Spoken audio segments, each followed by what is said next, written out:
Hi, this is Robbie Monroe. I'm 5'6" and Scorpio.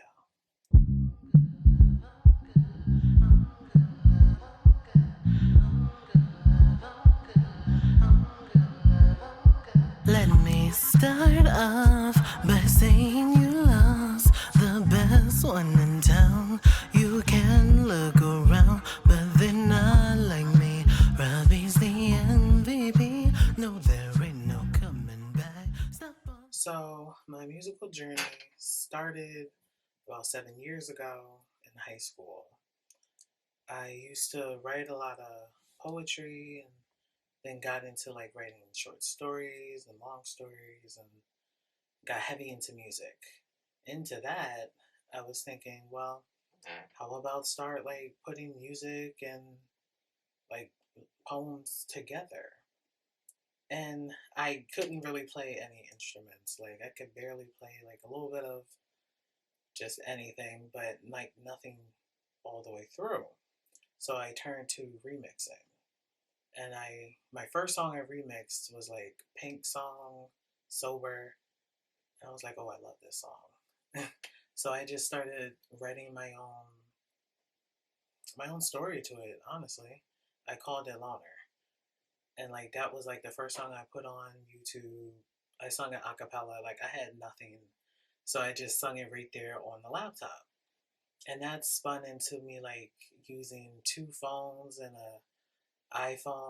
two phones and an iPod, and just like setting it all up in my bathroom and praying that nobody called me while I like try to record songs in my bathroom just raw like that, and then starting to get into like a program.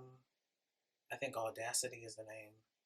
Using that, trying to figure out that, and I'm not a producer, so like the quality was better than the raw version, but I just started more and more getting into that, and I did like a bunch of remix records, like about 5 or 6 of them. And each time I did it, it started becoming more and more like personal, like honest, and I really started like talking about my life, talking about my current history with people and with friends and in relationships, and I really felt like it was therapy, but also it was like a way for me to express myself in multiple ways.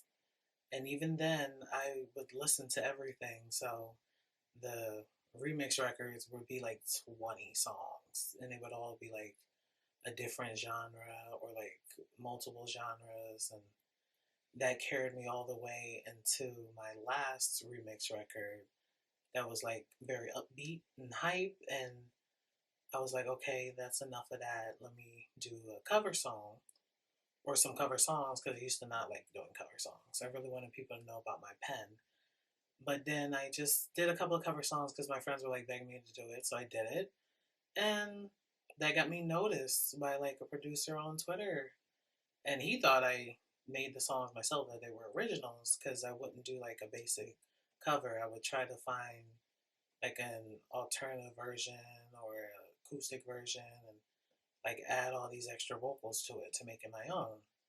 So the cover songs led to me getting noticed by a producer on Twitter, and he really liked the stuff I was doing. So we started talking about doing one song together. I wasn't really sure about him because, like, a couple of months before that, I met someone on Twitter and turned out to be a scam. We're not giving him any clout, but I was very hesitant about this new person, but he turned out to be really good. Working with what I had, I didn't have like a microphone. I was using the earphones with the mic.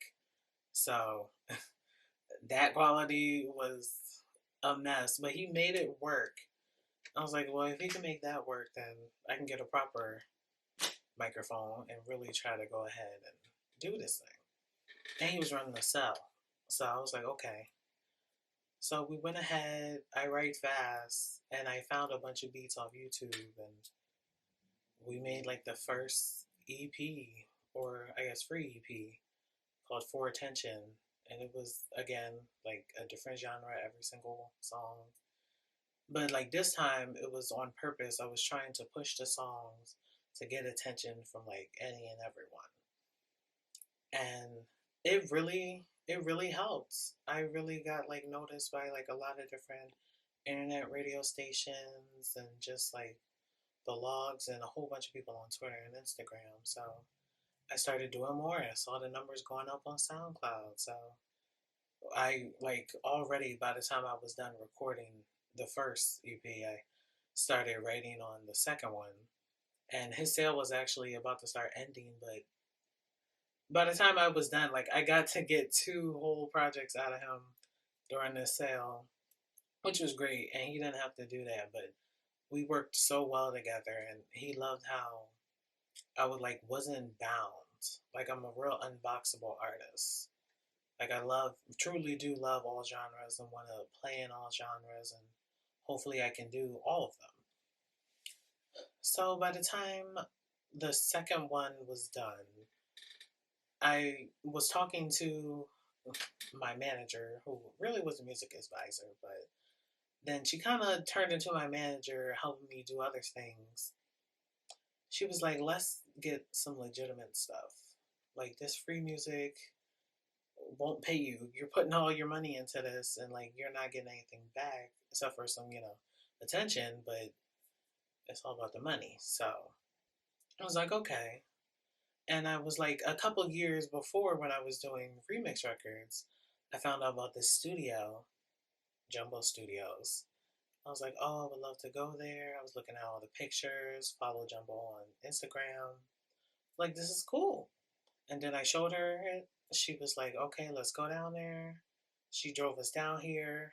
We prayed in the car. And then we came in and we was talking to him. It was a great first meeting. Loved the way everything looked. And since we paid for like 2 hours, he was like, do you want to record something? And I had like nothing. Had no beats, no anything. But like I did have an idea, because I always have ideas. I have 1,000 ideas on my phone for different projects. I was like, let me at least do a cover song that I think I want to have on the project, on like the major project. And he was like, okay. But I was sick. I was like, I don't know what I had, something in my throat. It was just a mess, but I made it work. I did all of these, I saw all of these technique videos and started following this vocal coach. So I had techniques, and I really used the techniques to do that cover song, which came out great. Like, Jumbo's amazing. It came out really great, but I knew I didn't sound like that. He didn't know, but I knew I didn't sound like that. I felt like I sounded heavier than I usually do for the song. So I took it. I was happy about it. And I was like, okay, I can't wait to come back again. But when we left, we never scheduled to come back. So I was like texting him and waiting for a response a long time, and kind of was like giving up hope after like 2 months of not seeing anything. And like she called a couple of times, and he's very aloof. So we were really trying to get back in here. And then right when I thought it was over, he posts about another producer, Dub, and I like look on his page, see, what he does, where he's been. And I was like, okay. And I forgot that on his website, he said he had two studios. I totally forgot about that. But I don't know, in my mind, I thought maybe he ran both of them, but thankfully he doesn't. He has someone else down there. So then I messaged Dub, and then we really start the journey then, coming here and doing a cover song, one that I definitely want and have on the project.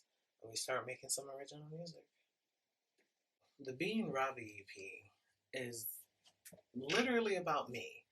It's about like who I've been, where I want to go, how I think and feel, and like there's songs on there about my childhood and my clear daddy issues that you'll hear in the songs, and then a little bit of like my relationship struggles, and there's like just all types of pieces of just me, like just Robby in there.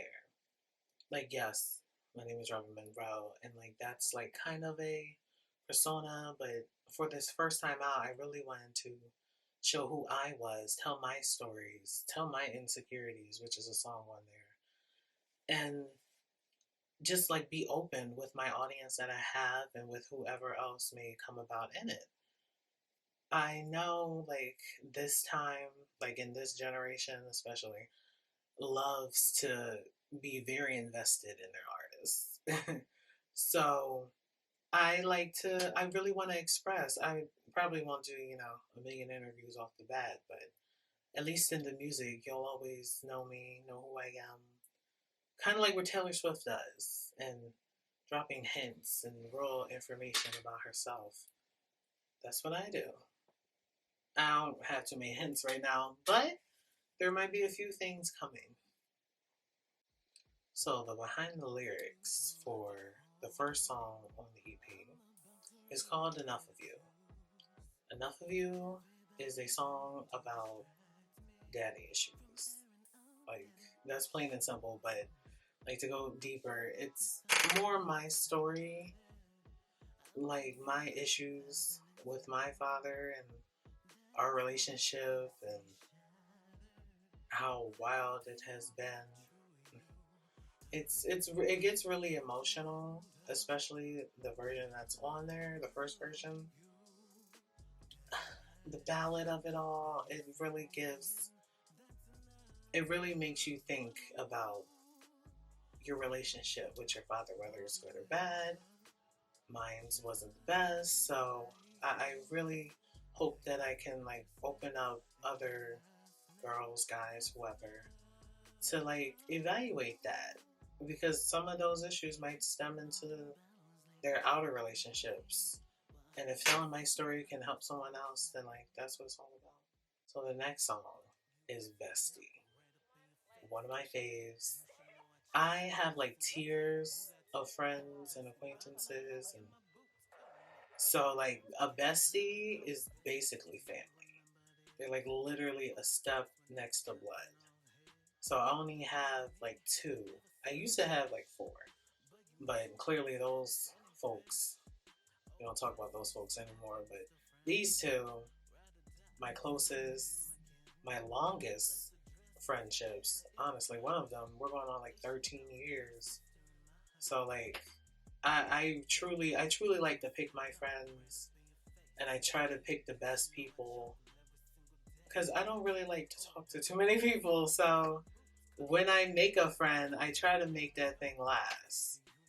And this song really tells the history of me and these two people. Like, the first one is about my first friend that I made when I like moved up here because I used to live in Philly.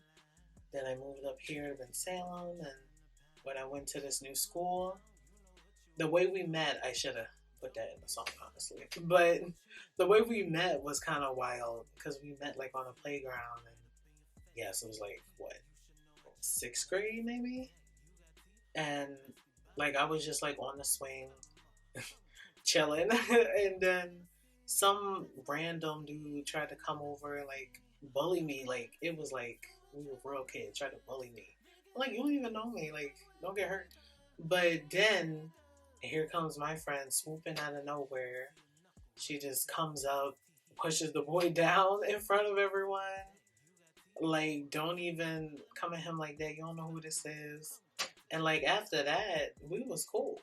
Like we was talking every day, playing every day, stayed friends. Even when she moved or came back, we were always friends. We're never not friends. And the second verse is about my second friend that I made. I mean, I made many friends, but like my second bestie that I made in like French class. I took this French class. I took French 1 and I got like a C, but like I love French, the language, the music, the place. So I was like, I'll take two just to see if it gets worse, then I'm gonna dip out. But if it goes well, then I'm gonna be super excited. So I took it and I met this like very wild, energetic girl. And I was like, oh, you're fun. So let's be friends. And we like tried to help each other with the class. She knows more French than me, but we really like made it through and had like wild times in the class and then started to take the friendship outside.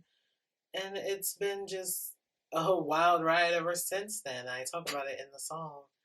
And in the bridge of that song, I just basically do it as an ode to both of them that will like forever be friends.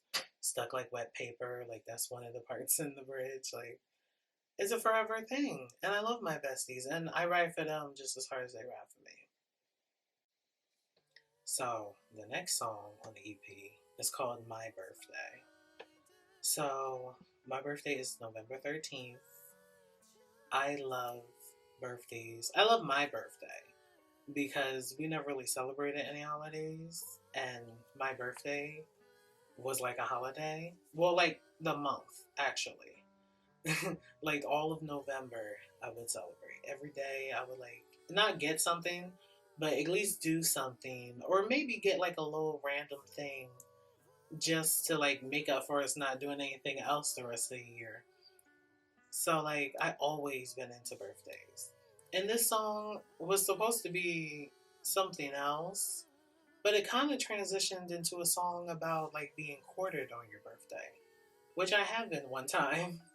Not to the extent of the story in the song, but it's different to be like courted on your birthday, especially courted to possibly do something that you've never done before on that day. Like, is this the year that you go ahead? Like each year of your life, you wonder like, is this when you're gonna be different? When you're gonna like actively seek to try to change yourself, change your life, change anything. Birthdays are very transformative, and that's probably one of the reasons why I like birthdays, being that I am a Scorpio, and I do reference it like many times on this EP, and it will be in future songs. So the next song is called A Song Away From Me. So this was the first song I wrote and recorded. The first original song that I recorded here. It's when I wrote it, I just was thinking, okay, what do I want my music to sound like to be? I want it to be reflective of like my musical table, is what I call a musical table. It's like four artists that like I see as full, well-rounded artists. They do everything. They try to do everything, and they're like prototypes for what I want my career to look like in some way. So, in the writing of it all, I was thinking, okay, I want my music to be smart and clever, but like sweet and cool and relatable, has to have some relatability. So I was like, okay, let's look in the dictionary for some songs. And this song like literally started off with solicitude. Like the biggest word that I found, which I love, which I don't just purposely throw random big words in there. It could seem like that, but like they mean something. Especially the biggest word, I'm trying to say multiple things at one time. But this song kind of mimics one of Mariah Carey's songs called Can't Take That Away From Me, which was like a dedication song to her fans. And I really wanted to make a song dedicated to the people who have been supporting me. I'm not gonna have a million supporters, but the ones who have been here since the ground floor, I really want to recognize them in this. And also in this song, like, there was a touch of uh, faith in there. Like, I'm not heavily religious, but I believe in the Lord. I had to, like, add in there his recognition because I have gone through so many things that sometimes I'm surprised I even made it to this point. So I'm like super excited and happy and thankful for all of that and everything that is happening now, especially. So this song had to be the first one I wrote, first one I sung. first one that's probably out by the time this comes out. It had to be the first. It was ordained to be the first. Okay. So the next song is called I'm Good Love and Joy. This song came about at least 2 years ago, honestly. When I saw like the TMZ clip of Future just saying the phrase and like a bunch of memes about it. And I was like, oh, that's a song. And like, I didn't know. I was like, oh, by the time I ever do this, that'll probably already be out. And I think there are songs like similar to it, but none really saying what he was saying. So I was like, oh, I gotta write this. And at the time, I was like listening to like all these breakup pop songs. So that kind of meshed together in my mind. I was like, okay, I'm gonna make a song called I'm Good Love and Joy. And it's gonna be a shout out to like all my exes that I've ever had. And that's what this song is. It's just like little pieces. Like they'll know who I'm talking about. Y'all don't need to know who I'm talking about, but they'll know each person in piece, and some verses are very specific. Try not to get too detailed, but they'll know who I'm talking about. So the next song is called Those Insecurities. This song had to be the hardest song for me to write, to record, just to do, period. And I don't even know if I actually ever do it live. But it's honest. Like I'm honest in everything I write. But this was like everything. The insecurities that I have about myself, about where I'm at, about everything. Like the song literally starts out with how should I start out? I don't like large crowds. Like, and like, don't try to diagnose me. Like, I have a bachelor's degree in psychology, so I've already diagnosed myself. But don't try to see if all of these can add up to something. It's like mild level of a lot of things, but I'm not really like the large crowd type. Like the largest crowd I probably went to was seeing a concert, and I only did that like one time. So as the song continues, like it just starts name dropping like everything. Okay, body issues, voice issues, daddy issues, height issues, like all the issues I just get into, and I like name them. And when I finally did get to record the song the way it should have been recorded, because I was trying to sing it more in a lower way, like lower tone type of lounge jazzy vibe, so I can like slide in all those insecurities. But when I was doing it, the producer was telling me that that doesn't match the sound of this song. It needs to be more bold and brazen. And to be bold and brazen about shouting out your insecurities takes a lot. But I did it, and I was proud that I did it. When I first attempted it and failed at it, I like went back to my manager and was like low key upset. More because like I felt like I wasted time, but also because I wasn't quite sure if I should even do the song, because yelling out my insecurities isn't what I really want to do. But she was telling me that, you know, in doing it, you could actually reclaim some power in it. Like, you already said it, you already know it, you already wrote it. So why not, put the nail in the coffin and just sing it out loud? And then I was like, okay, all right, I'll reclaim it now. So the next time I came and I did it, and I was very like loud and vocal about it, and killed it. I was happy about it. I really felt like, not that I totally conquered every single one of my insecurities, but that I was at least in each one of their faces. Like I knew how to beat them, and I was coming for them. So the next song is called Not a Hashtag, which was another song that I thought of like 2 years ago. there was a time, okay, there was like multiple incidences to really get into this song. And this song is actually kind of like a part two to another song I wrote back when I was with the Twitter producer.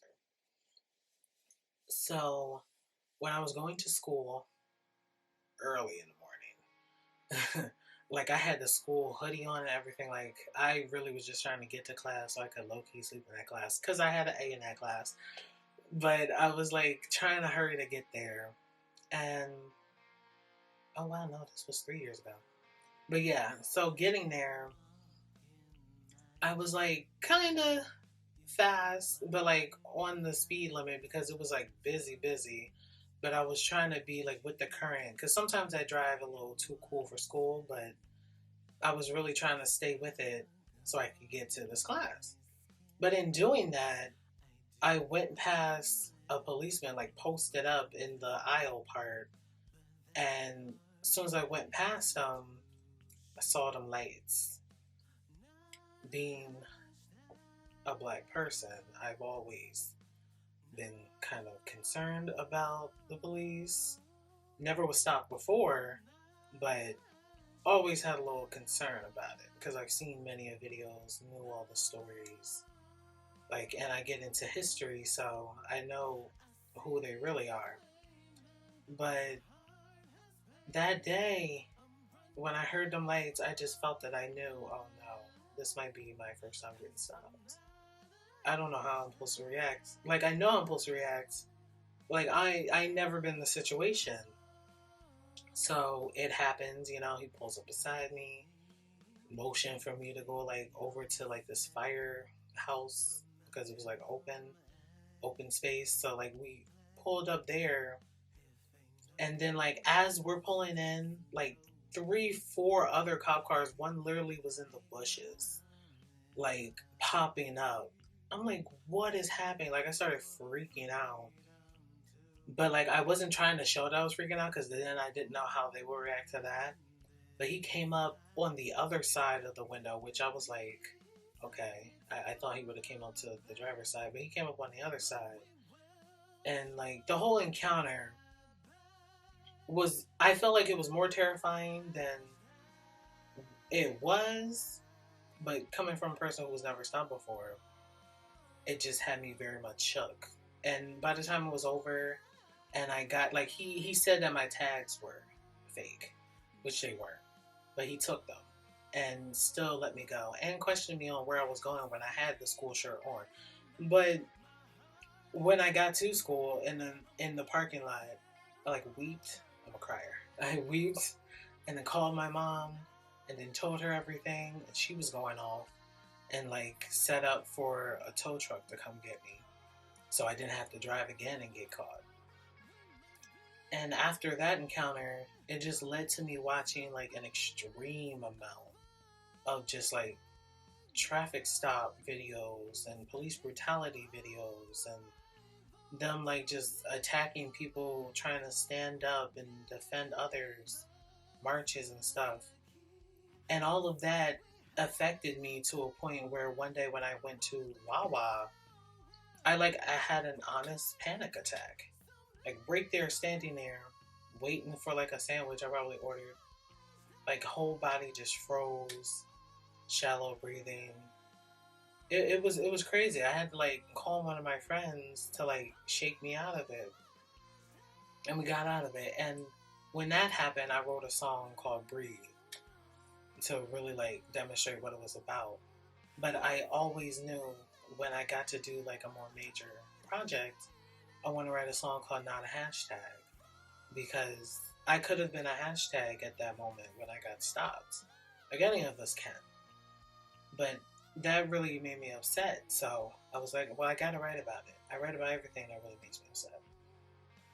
And then after I got over the panic attack, because I never had one again or before that, I really was getting into not the police brutality videos, but more of the Black Lives Matter, especially in 2020, and like all the marches and everything.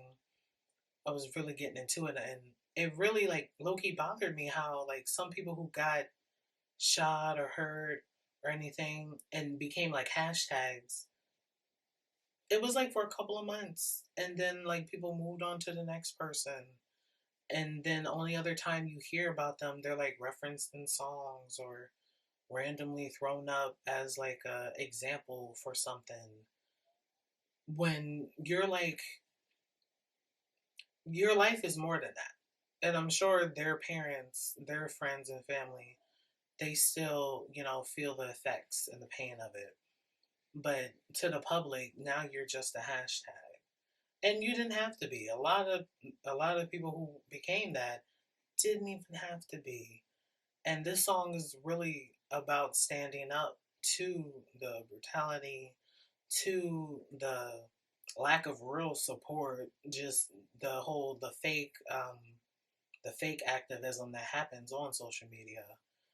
It's about being real and standing up for the community. So the last song on the project is a cover song. And like I was saying before, it was going to be a song called Better in Time by Leon Lewis. It's a real, like, low-key kind of inspirational song that, things will get better. Very upbeat in its nature. But when I did that song, and I could have re-recorded it, but I listened to another song that I listened to 1,001 times, a more upbeat version of it. But like with everything happening with Britney Spears and Free Britney all day, I really was thinking that I needed to do one of her songs because it represents my story more. The Leon Lewis song is more where I'm going, but this Britney song is where I'm at and where I was. So this song is called Overprotected. And that's what my life was, with along with the daddy issues and everything else. I kind of lived a more, seen and not heard type of life, but definitely heard when it was around my peers and outside the house. Kind of like a dual life. But in the house, it was very much overprotected and borderline concerning sometimes. And the way she sings in the song is usually upbeat song, but I had to make it a ballad version to really pull out the honesty and the sadness of being like controlled. She was controlled. I feel like I was controlled. And that's something that I definitely wanted to show in this project. And this was like the perfect song to close it out, to show that there was a lot of control just with Robbie, but that he's becoming more. So what's next? So I write fast and I'm always thinking about music. Music is just a staple in my mind. So I'm already like writing the next project. Gonna start singing it. I'm super excited about it. This was for me. Like it's for the public, but I mean it's for me because I always wanted to have my own official major project, and that's what this is. Like no matter how big or small it gets, I always wanted it, and it finally happened my way. So that was that. Now the next project is going to be more Monroe. Like in my name, Robby Monroe, there's like a secret comma. And Robby is just this project. But Monroe is way more in your face, wild, a little freaky. Like he's gonna be much more fun. To where this EP was slow, that next one is really gonna shock everyone.